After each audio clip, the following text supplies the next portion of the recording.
Salve Clube do Fim. Tô aqui pensando sobre o quão colonizada é a minha cabeça, viu? Eu e a minha geração inteira, né? A gente passou a vida inteira vendo desenho e filme dos Estados Unidos. Então, modelo de masculinidade pra mim é o Rambo, modelo de relacionamento pra mim é o senhor e a senhora Smith, entendeu? Modelo de família é os Simpsons. Isso é meio perigoso, né? Eu viver com referências que não representam o lugar em que eu vivo. Como é que eu vou resolver isso aqui, meus amigos? Tem que tomar cuidado. Você começa assistindo Rambo, Schwarzenegger e termina saudando a bandeira americana e dizendo Trump, I love you.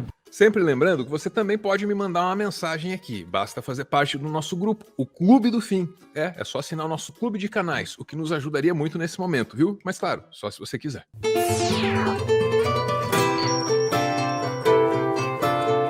Queria começar contando a história de Gana, cara, e a relação desse país com o cinema. É um país muito afetado pela colonização, porque na África, né, cara, já foi um império riquíssimo. Gana, aliás, é o nome do imperador guerreiro que mandava aí nesse lugar, né? E aí, como o Brasil, cara, passou aí o quê? Uns 500 anos na miséria total, né?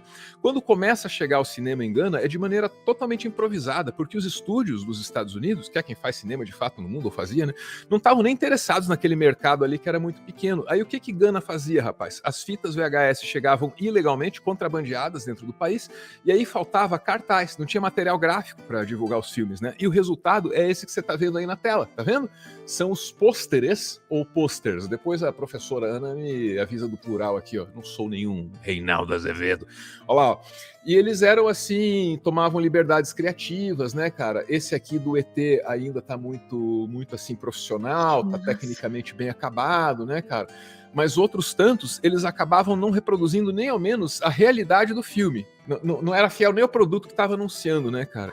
Então é isso começa a acontecer por volta da década de 70, tem o auge em 80, 90, né, cara? E de alguma maneira essa tradição continua, porque aí os pôsteres de Gana fazem a curva. Esses troços, hoje, na internet, valem verdadeiras fortunas. Tem colecionadores, rapaz, pagando muito dinheiro para ficar com isso. E aí eu penso em todo o arco dessa história, né? Gana, país fudido, sem acesso à cultura. Tem que consumir um resto cultural, concorda? É uma cultura feita pro povo dos Estados Unidos, refletindo a realidade dos Estados Unidos, que Gana consome porque sobrou. Tem nada a ver. Não queriam nem dar para eles as sobras, né? E aí eles fazem os pôsteres deles, que agora retroalimenta essa indústria cultural como colecionável. Para mim, isso é uma doideira, cara. É uma história sobre a cultura funcionando como mercadoria e é uma história da cultura como um elemento de exclusão também, né? É uma maluquice para mim pensar nisso. Pois é, a gente costuma entender a palavra cultura como se fosse um elogio. Ah, isso aqui é cultura. Essa pessoa é uma pessoa de muita cultura. E na verdade, cultura é a produção simbólica da sociedade. E ela não é necessariamente nem boa nem ruim. Aliás, a gente diz muito aqui que a cultura não é a sua amiga. A cultura pode ser sim um instrumento de dominação, um instrumento de manipulação, um instrumento de resistência. De novo, toda a produção simbólica de um povo.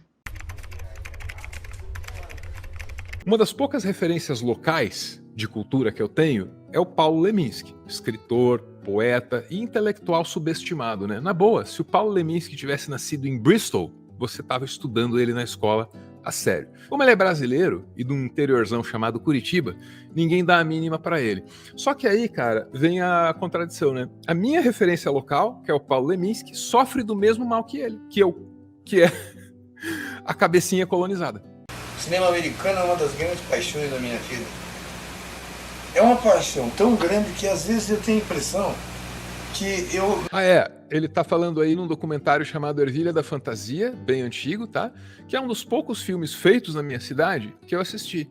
E aí, curiosamente, é isso, né? O filme feito na minha cidade fala sobre filme norte-americano, entre outras coisas, né? Que doideira, né? Eu não nasci na realidade, que eu nasci dentro do cinema americano. Tudo que eu sei da vida eu aprendi no cinema americano. A moral do comportamento de homem para homem eu aprendi nos Bang Bang com o John Wayne. Aquele lance de amigo é amigo, ou então você dá murro na cara e quebra o bar todo. O romance também eu aprendi no cinema americano, quer dizer, romance tinha que ser aquela coisa com começo, meio e fim. As emoções mais importantes da vida são aquelas assim que são pura carne crua, e as coisas têm que ser tecnicamente bem feitas. Essas são as conclusões, então, que ele tirou desse cinema, né? Me chama muita atenção a frase: as emoções são aquelas que são pura carne crua. Deve ser porque o cinema americano é de muita ação, de muita explosão, de muita coisa acontecendo, né? Aí as emoções também têm que ser muito intensas, né, cara? Pra acompanhar todas essas explosões, toda essa violência, todos esses causos policiais.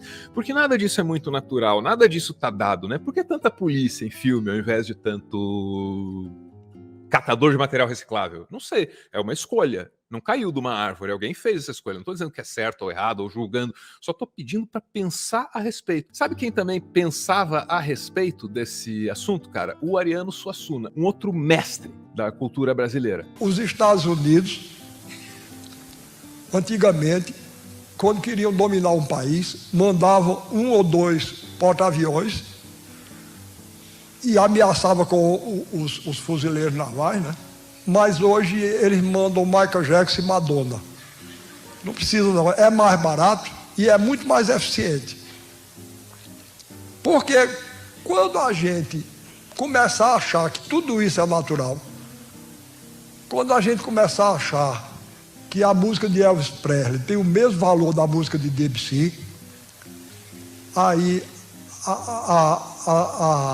a dominação é facílima. Essa tese do Ariano Suassuna, ela apresenta um problema, ou que foi uma solução para Pernambuco, que é o Estado brasileiro mais consciente a respeito da própria cultura. É o que mais se esforça para preservar a própria cultura, e o Ariano Suassuna é um produto dessa necessidade muito pernambucana que eu muito admiro, né? Só que o Ariano Suassuna, cara, ele identifica o problema e o que ele propõe é: sai fora, viu? Michael Jackson é que nem porta-avião, Madonna é que nem bomba atômica, mantenha a distância, né? E em Pernambuco mesmo, que é um lugar que pensa a respeito desse assunto a sério, surge um outro cara. É o Chico Science. Para mim, um outro herói da cultura brasileira. Esse cara tinha uma outra postura diferente da do Ariano. O Chico dizia assim: ó, não adianta rejeitar, é forte demais, já entrou aqui, tá aqui dentro. E para além de tudo, eu abracei quando eu nem sabia o que era, e agora eu gosto. O que eu faço? Eu gosto da música do Michael Jackson. E o Chico Science, chegando a essa conclusão, gostando do Michael Jackson e do Ariano Suassuna, se sentindo dividido, ele falou: eu tenho uma solução para isso, eu sei o que eu vou fazer. Pá! E fincou a antena parabólica na lama. O movimento Mangue Beat. Épico. Tudo pra mim. O que o Chico concluiu? Não dá pra descartar mais, mestre Ariano. Eu preciso incorporar isso na minha música. E eu vou fazer uma mistureba aqui, seu Ariano, em que eu vou submeter, em que eu vou subjugar os elementos gringos da minha música pelos elementos regionais da minha música. Vou colar uma coisa na outra e aí, Ariano, o mundo nem vai perceber. Mas eu vou exportar a cultura pernambucana pra esses gringos, Ariano. Essa era a ideia do Chico Science, cara. E deu muito certo, só que o Ariano brigou com ele. Tem vídeos aí do Ariano dizendo: pô, se você me chama de mestre, por que faz tudo ao contrário do que eu faço? E o Ariano passou a vida puto com o Chico Science. Aí um dia o Chico Science estava com um carrinho popular, velhinho, numa curva perigosa, bateu e morreu. O Chico Science morreu, Ariano Suassuna foi no funeral, não conseguia falar com ninguém, não conseguia trocar uma palavra com ninguém, esse homem só chorava e até hoje não se sabe o que passava na cabeça dele. Estaria Ariano arrependido do seu posicionamento? Teria Ariano revisto as posições do seu movimento, o armorial, em contraposição ao movimento Mangue Beat, do Chico Science, que veio depois? Jamais saberemos, porque se Chico Science colocou Ariano Suassuna em dúvida, Suassuna silenciou e jamais abriu a boca. Eu gostava muito dele, pessoalmente, e é isso que eu tinha a dizer. E agora vamos ao nosso novo quadro. O quadro mostra quadros que estamos fazendo aqui no Meteoro, porque, como você sabe, o Clube do Fim também é sobre arte. Aliás, é principalmente sobre arte. Os quadros que estamos fazendo, doutora Ana, dá uma olhada nisso aqui. Ó a ideia. A gente pega uma paisagem típica da nossa região, que é feliz ou infelizmente o sul do Brasil, e acrescenta as nossas referências, Ana, que nos foram dadas aí pelo processo de colonização, né? O Mario veio da Nintendo, que é japonesa, mas ainda assim, Ana, não reflete exatamente a minha realidade. E aí, nessa obra aqui, o Meteoro faz o quê? O Meteoro coloca diante da paisagem em que nasceu, né, aquilo que estava em suas telas, aquilo que fez o seu entretenimento. Esse projeto, Ana, ele tenta reciclar algumas obras de arte que foram adquiridas pelo Meteoro, né, com uma curadoria assim, que levou algum tempo do nosso amigo Ricardo, que é um especialista nisso. Então ele achou um mestre dessas pinturas tradicionais, né?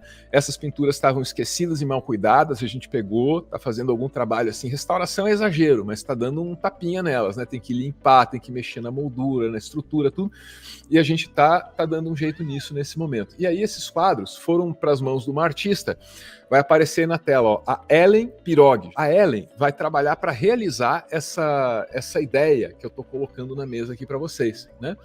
Para ser bem sincero para vocês, eu ainda não sei o que será feito desses quadros aqui, uma vez que eles estejam realizados. Esse aqui representa uma cena muito famosa, né, do jogo Pokémon. Que legal. Originalmente o Snorlax estava numa ponte e aqui estará numa estrada no interiorzão do sul do Brasil. Esse aqui representa um jogo Top Gear, adoro esse jogo, né? E de novo, não sei o que faremos com esses quadros. Eu disse para Ellen que leiloaríamos. Aí agora eu estou descobrindo que é muito difícil leiloar uma obra de arte. Talvez eu jogue na rua e deixe, aí faça um post bem bonito e deixe para alguém recolher, jogue na rua, capaz, né? Talvez eu sorteie, talvez eu faça uma rifa, talvez eu decore a minha Kombi. Eu não tenho uma Kombi. Oh, meu Deus, ele vai comprar uma Kombi. De qualquer forma, o princípio aqui é a arte, não é a venda, não é a comercialização. A gente está fazendo arte porque a gente quer fazer a arte. E essa é uma boa razão para fazer arte. Obrigado, Ellen, que é uma artista fodástica que embarcou com a gente nessa. Eu sou super suspeita, obviamente, para falar desses quadros, mas o que eu gosto muito deles é que além dessa coisa da mistura, claro, de cara é a mistura das culturas, uma cultura que é muito local aqui, a pintura do Pinheiro do Paraná, assim, é muito, muito local mesmo. Com o videogame, que é uma coisa... E além de ser muito local, é muito tradicional, né? Com o videogame, que é uma coisa mais moderna e tal, e de outros lugares, assim. Mas eu gosto também dessa ideia da reapropriação, assim, né? De brincar com símbolos e transformar eles em outras coisas, preservando aquele símbolo lá. Então a pintura ainda tá ali. Só um pouquinho. Começou o leilão, alguém falou? Porra, obrigado, José. Não, é isso. Eu ia dizer que eu gosto desse aspecto de reapropriação, assim, que é uma coisa que não é substituir o original, mas é trazer o original com outro sentido, misturado com outros símbolos. E é uma coisa, para mim, acho muito arte contemporânea. O jovem é muito aesthetic. Ana, você sabe que o Paulo Leminski estava na vanguarda, eu acho, tá? Ele estava adiantando o que seria um campo sério de estudos, que são os estudos decoloniais ou descoloniais. Parece que uma pessoa séria que estuda isso aí, para variar, tá na UFMG, que é uma das melhores federais do Brasil, não tem jeito, né, cara? Eu sou apaixonado pela UFMG, que campus maravilhoso. A Raquel Cecília de Oliveira? O fato de termos sido colônia não faz com que nossa forma de pensar, viver, sentir, existir tenha deixado de ser colônia junto com a independência do Brasil. Por isso que a gente tem que fazer a construção de um pensamento decolonial. E os Estados Unidos, em algum sentido, meio que fica na Europa nessa história, né, cara? Porque muitos estudiosos encaram o Império Norte-Americano, ou estadunidense, você que escolhe, como um pós-fácil do Império Britânico. Esse sim teria sido mais duradouro, talvez mais transformador. Não quero entrar nessa discussão, não importa aqui. O que importa para mim é, será que o melhor é jogar fora essas referências ou misturar com o que a gente tem? Minha opinião já está dada na minha produção artística junto com a Ellen ali que eu te mostrei, né? Eu acho que a minha já está claro. Sabe quem também pensa como eu?